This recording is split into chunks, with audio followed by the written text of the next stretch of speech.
पश्चाताप का अर्थ है जो आपने किया उसके लिए पछतावा।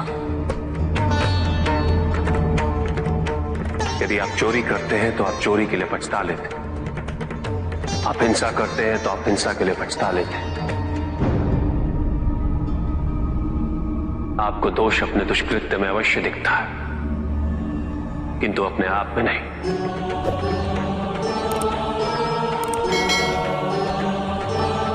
क्योंकि दोष आप अपने से बाहर ढूंढते हैं, उसके कारण अपने से पृथक करके देखना चाहते हैं।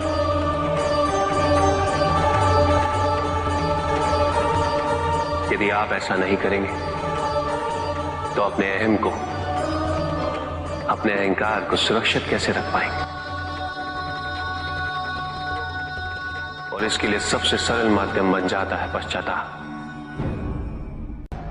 तपस्या तो सभी करते हैं,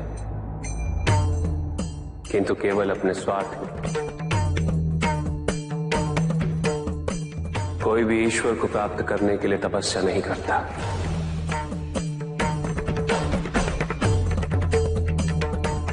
कोई भी तपस्या इसलिए नहीं करता कि उसकी भक्ति उसके आराध्य तक पहुंच जाए। मृत्यु चाहते हो, मुक्ति चाहते, किंतु मृत्यु से मुक्ति प्राप्त नहीं होती। ना ही मृत्यु जीवन का अंत होती। सृष्टि ही जीवन, प्रकाश ही जीवन। और यदि जब हम नेत्र खोले और हमें प्रकाश की अनुभूति ना हो, तो इसका यह अर्थ नहीं कि प्रकाश कहीं नहीं। प्रकाश है।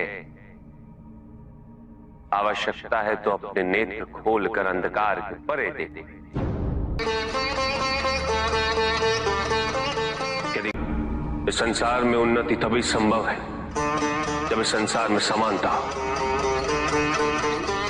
बराबरी। यदि कोई सर्वशक्तिशाली ही नहीं रहेगा तो कोई निर्बल नहीं होगा। यदि कोई बड़ा नहीं होगा तो कोई छोटा ही नहीं रह पाएगा। शक्ति के इस असंतुलन को संतुलित रखना अनिवार्य है,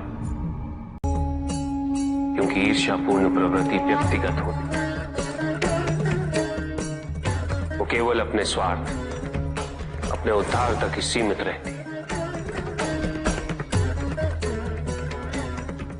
ईर्ष्या ही वो विष है जो व्यक्ति के हृदय में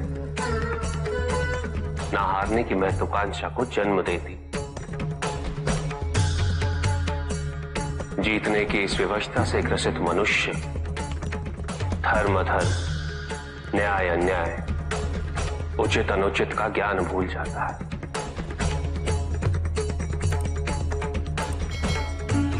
संवेदना, करुणा भूल जाता है। उसे स्मरण रहता है तो केवल जीतना, भले ही वो छल कपट के माध्यम से ही क्यों ना हो। एक असुर था, एग्रिप। एक दिन वो ब्रह्मलोक गया।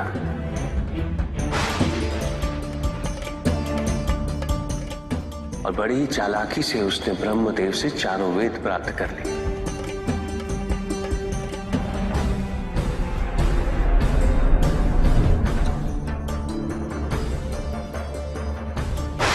और जाके समुद्र में छुप गया, क्योंकि सारा ज्ञान वेदों में निहित है। इसलिए संसार से सारा ज्ञान चला गया। जब अज्ञानता का अंधकार फैलता है तो अधर्म बढ़ने लगता है। भगवान विष्णु सब देख रहे थे। उन्हें ज्ञान था कि शीघ्र पृथ्वी लोक पर प्रलय आने वाला है। एग्रिप के साथ चारों वेद भी लुप्त होने का भय था। ब्रह्मदेव सृजन करता है। वेदों के अभाव में पुनर्जन्म की प्रक्रिया को पुनर्स्थापित करना अत्यंत कठिन। इसीलिए हयग्रीव से उन वेदों को पुनः प्राप्त करना अनिवार्य था। तो भगवान विष्णु ने क्या किया? भगवान विष्णु ने एक मत्स्य रूप धारण किया। वो एक मछली बने और नदी में अवतरित। राजा सत्यव्रत स्नान कर रहे थे। एक छोटी सी मछली उनके हाथ में आ गई। इतनी छोटी मछली? भगवान विष्णु? हाँ, राजा सत्यव्रत उस मछली को जल में छोड़ने जा ही रहे थे कि उस मछली ने बड़ी मछलियों का भय जताते हुए उनसे विनती की। उनसे कहा कि वो उसे अपने साथ ले चले। राजा सत्यव्रत अत्यंत दयालु थे। मछली को अपने कमंडल में शरण दे दी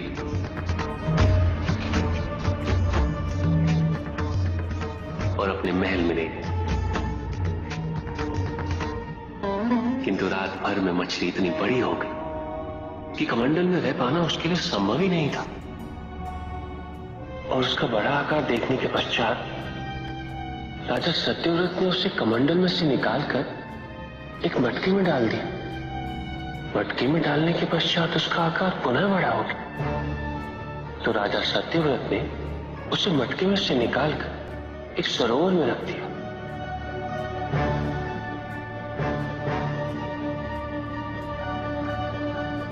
किंतु उस एक ही रात में सरोवर में रखने के पश्चात भी उसका आकार इतना बड़ा हो गया कि उसे नदी में रखना पड़ा। किंतु नदी में रखने के पश्चात भी उसका आकार पुनः बड़ा हो और इतना बड़ा हो गया कि यदि उसे महासागर में नहीं रखा जाता तो उसकी मृत्यु निश्चित थी। राजा सत्यव्रत उसे महासागर की ओर ले गए।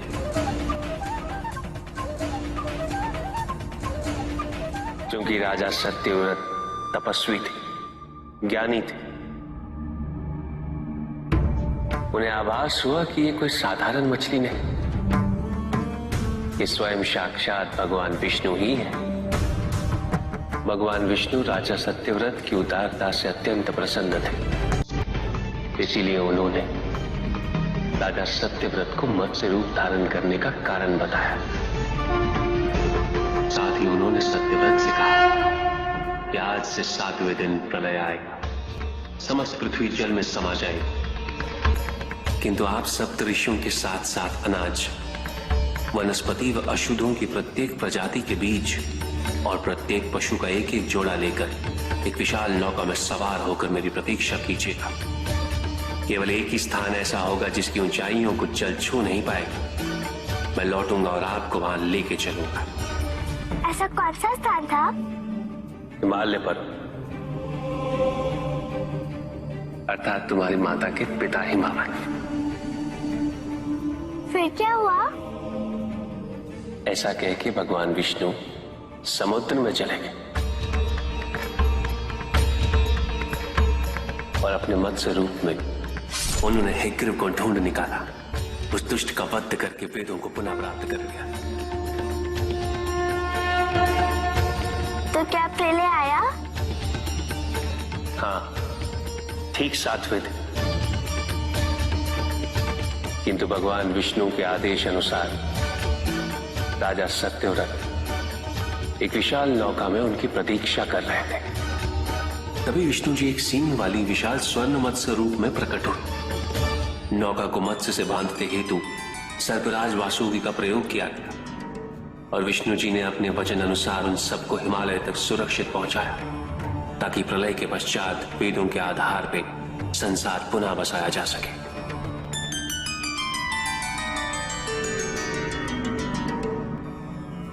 राजा सत्यव्रत मनु कहलाए। मनु अर्थात मानव जाति के प्रजनक। इसी प्रकार भगवान विष्णु ने न केवल वेदों को पुनः प्राप्त कर लिया, अपितु समस्त संसार का कल्याण भी।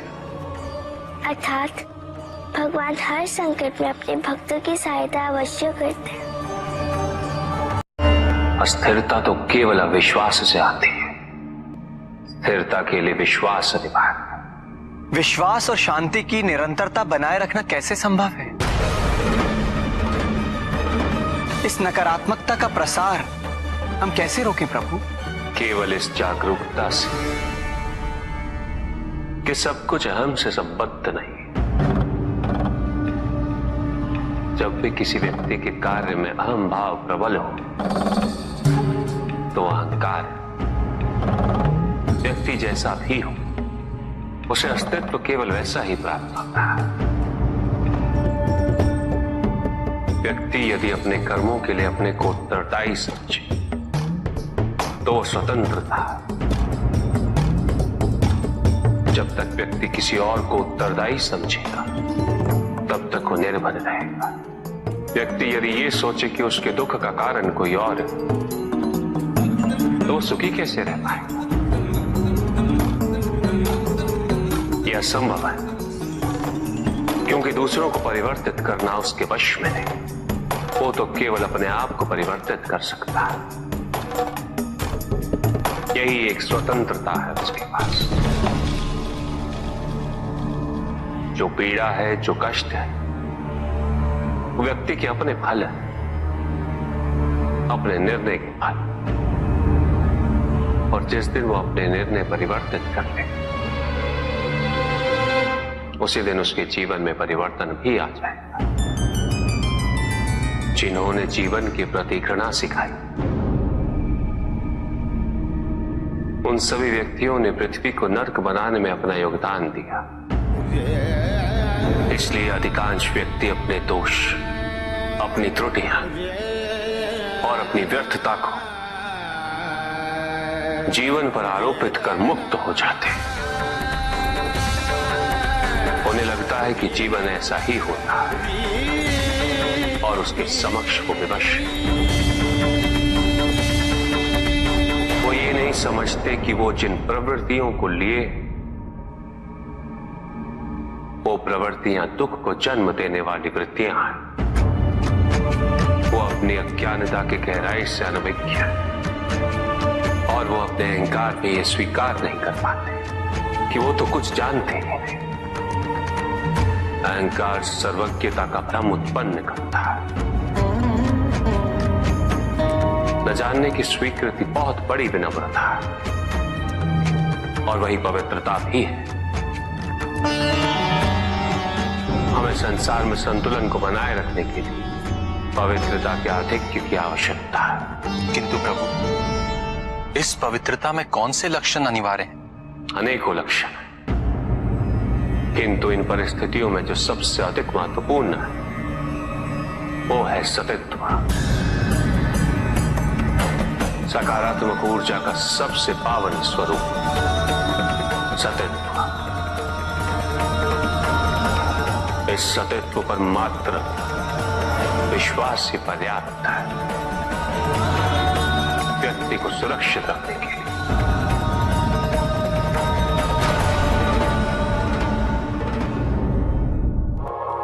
एक बार व्यक्ति सतित्व पर विश्वास कर ले तो नकारात्मकता सदैव के लिए दूर हो जाती है और संतुलन स्थापित होता है। अहंकार तो हानिकारक है ही, किंतु सतित्व पर अहंकार घातक होता है। जहां न अमृत, न विष, न सुख, न दुख, न स्वर्ग, न नरक, वही परम आनंद है। उसी परम आनंद तक की यात्रा है तुम्हारी। ये यात्रा आनंद के सानिध्य की है। ये यात्रा सानिध्य के आनंद की है और इस यात्रा में मैं प्रतिपल तुम्हारे साथ हूं। मुझे ढूंढो मत, केवल पहचानो तुम ही मैं हूं, मैं ही तुम। हर आरंभ का मैं ही अंत हूं। और हर अंत सदैव मेरा ही आरंभ होगा। देव देव महादेव शिवा, देव देव महादेव शिवा। चंद्रमा उसी जल में प्रतिबिंबित होता है जो जल शांत हो, स्थिर हो। यही तो समस्या होती है मन की। मन कभी भी शांत नहीं हो पाता है। जहां शांति नहीं वहां कुछ भी नहीं रुकता।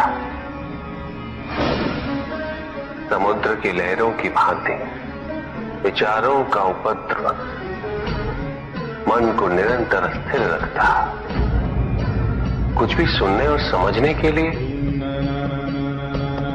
मन का मौन रहना आवश्यक है, किंतु मन मौन रहना नहीं जानता।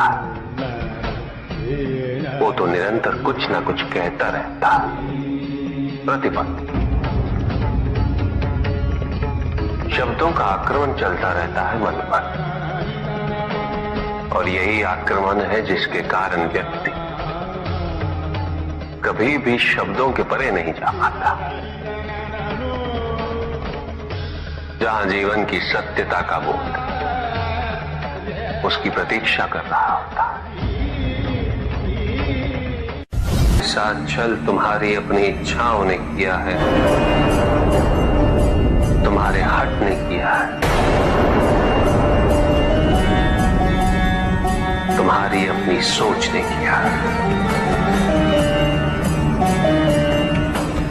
ये रहस्य नहीं कि प्रत्येक आत्मा मुक्ति की इच्छुक होती है। जो मरता है वो है पंचभूतों से निर्मित शरीर,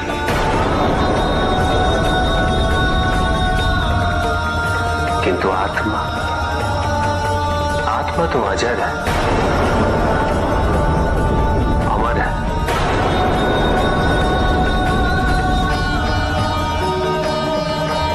जिसकी यात्रा मोक्ष पर संपूर्ण होगी।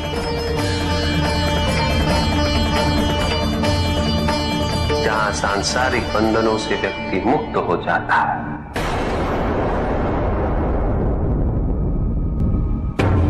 सारी इच्छाएं लुप्त हो जाती।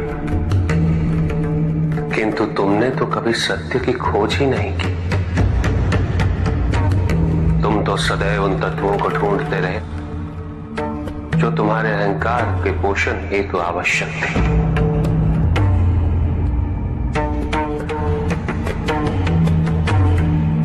किंतु सत्य तो यही है कि ना कोई तुम्हारा है और ना तुम किसी के। जो है वो परमात्मा का है, और जो नहीं वो भी परमात्मा का ही है। इस शरीर में तुम इस सत्य से अनभिज्ञ हो, किंतु इस शरीर के पूर्व तुम्हें इस सत्य का बोध था, और इस शरीर के पश्चात भी रहेगा। प्रश्न ये है कि क्या तुम इस सत्य को अभी स्वीकार करना चाहते हो? यदि करते हो तो परिवर्तन का मार्ग स्वतः प्रदर्शित हो जाएगा। आजीवन तुम प्रत्यक्ष को ही सत्य मानते रहे, परोक्ष सदैव महत्वहीन रहा। तुम्हारे पास यही अवसर है। भक्ति हेतु यदि कुछ अनिवार्य है तो केवल भक्ति ही।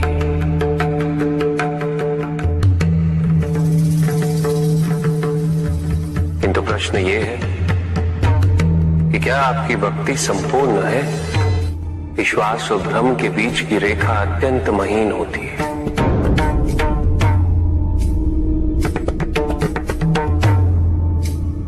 असंख्य व्यक्ति ये नहीं समझ पाता कि उनका विश्वास विश्वास है या भ्रम।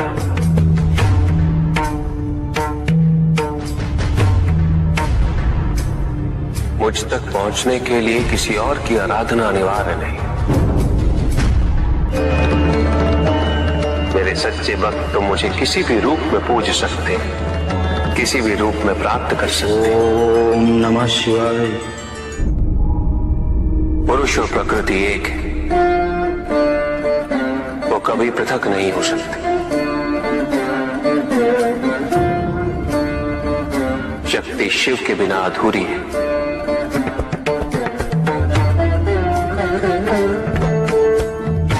और शिव तो शक्ति के बिना शव के समान है। शिव शक्ति पुरुष प्रकृति का संतुलन सदैव अनर्थकारी सिद्ध होगा। शरीर में यदि स्त्री तत्वों की ऊर्जा नहीं तो शरीर निर्जीव है।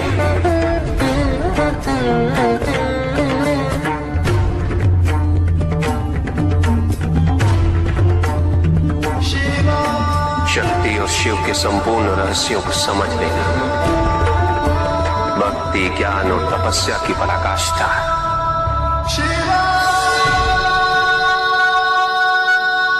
जब ज्ञान के लिए शब्द पर्याप्त ना हो, उदाहरण प्रस्तुत करना अनिवार्य हो जाता है।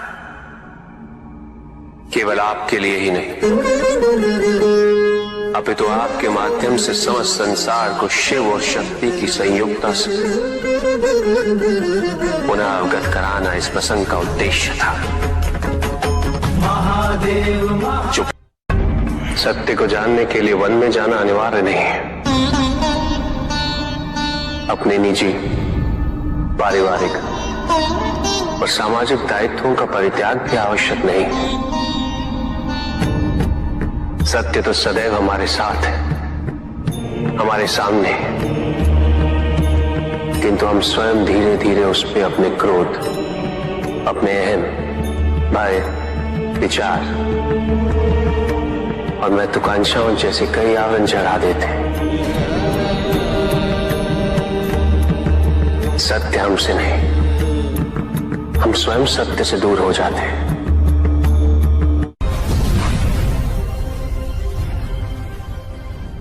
ज्ञान का भ्रम अज्ञानता का प्रथम लक्षण है। इस प्रकार भरे हुए पात्र में कुछ नहीं समा था, उसी प्रकार ज्ञान के अहंकार से भरे मन में अधिक ज्ञान नहीं समा था। जहां प्रश्न नहीं वहां जिज्ञासा नहीं, और जहां जिज्ञासा नहीं होती वहां ज्ञान की वृद्धि नहीं हो सकती। निसंकोच होकर पूछिए। प्रभु, आप तो कालोपरी हैं, सर्वज्ञ हैं, त्रिकालदर्शी हैं। चारों ओर ये जो अज्ञान का अंधकार फैल रहा है, उसमें ज्ञान का मूल अर्थ कहीं ना कहीं खोता जा रहा। मेरा आपसे विनम्र निवेदन है प्रभु, किसी अन्य विषय पर चर्चा आरंभ करने से पूर्व हमारे और इस समस्त संसार के कल्याण और मार्गदर्शन हेतु आप ज्ञान की मूल परिभाषा से एक बार हमें पुनः अवगत करवाएं। ज्ञान और अज्ञान की परिभाषा को स्पष्ट रूप से समझने के लिए ज्ञान और अज्ञान की विशेषताओं का स्मरण करना आवश्यक है।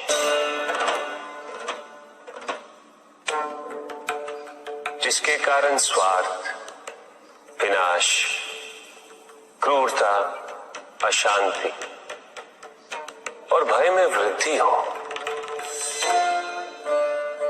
वो अज्ञान है। किंतु जो व्यक्ति को उदार, निर्भीक, सहनशील और विनम्र बनाए, वही ज्ञान है। अज्ञान की शक्तियां दुरुपयोग करने हेतु प्रेरित करती हैं, किंतु जो अपनी शक्तियों और अपने सामर्थ्य के प्रति अपने उत्तरदायित्व को समझाए, जो न केवल अपने अपितु अपने से पहले संसार के उद्धार हेतु प्रोत्साहित करे, वो ज्ञान है। ज्ञान का मूल उद्देश्य ही परोपकार है, सृजन है। दूसरों की भावनाओं को समझना, उनका आदर करना, यही ज्ञान है। क्योंकि ज्ञान हमें न केवल अपने अपितु दूसरों के दुख और सुख के प्रति भी संवेदनशील बनाता है। किंतु जो दूसरों की भावनाओं का अनादर करे, उसे ज्ञान की श्रेणी में कैसे रखा जा सकता है? अज्ञान के कारण व्यक्ति सांसारिकता में बंधता जाता है, वो माया में उलझता जाता है। अज्ञान परम सत्य से दूर ले जाने का माध्यम है, किंतु ज्ञान व्यक्ति को परम सत्य की ओर ले जाता है। ज्ञान मुक्तिदायक है, मोक्ष का मार्ग है, और इस मुक्तिदायक ज्ञान का सर्वोच्च रूप है आत्मज्ञान, और यही ज्ञान की पूर्णता भी है। ज्ञान और अज्ञान का भक्ति का उचित मार्ग बताए हमें, ताकि मेरी भांति दूसरा कोई भूल ना करे। भक्ति मुक्ति का आधार है पुष्पदल, और मुक्ति तो केवल समर्पण से ही संभव होगी। और समर्पण के लिए पुष्प नहीं, स्वर्ण नहीं, आभूषण भी नहीं, रत्न नहीं, धन नहीं, विधि विधान नहीं, केवल अपने मन को अर्पित करना अनिवार्य है। जानना चाहते हो पुष्पधर कि वो कौन से पुष्प हैं जो मुझे अत्यंत प्रिय है? इंद्रियों का नियंत्रण, दया, शांति, तप, क्षमा, ध्यान और सत्य। और जब कोई मेरे इन पुष्पों से आराधना करे, मैं अवश्य प्रसन्न होता। भक्ति में भव्यता आवश्यक नहीं है पुष्पदल, अभी तो सरलता आवश्यक है। भक्त के लिए ये समझना अत्यंत कठिन हो जाता है, प्रायः भक्ति कब मोह में परिवर्तित हो जाती है। और ऐसे में पथ भ्रमित होना